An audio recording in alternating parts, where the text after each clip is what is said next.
Let's talk seller's disclosures. What do you disclose? Hi, I'm Melissa Bartlett with Reese Nichols Realtors Excelsior Spring.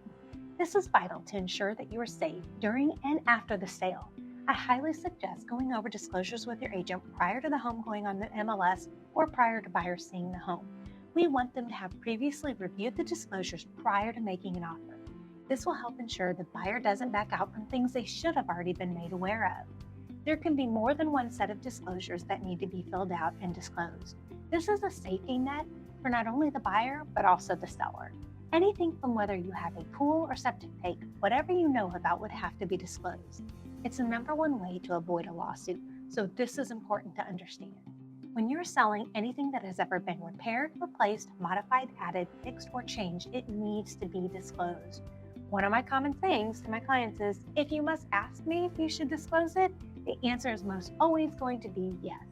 Over disclosure is better than under disclosure and will keep you out of the courtroom. You want the buyer to know anything and everything you know about the home, including the area, etc., that could have a negative impact on the desirability or price of the home. When you disclose properly, you don't have to worry about them coming back to you later telling you they want to go to court or want to try and extract more money out of you. Obviously, you can only disclose what you know about. If there are issues with the property that you don't know about, then the buyer would have to prove that you did know and kept that from them intentionally to win in court. So always disclose, disclose, disclose.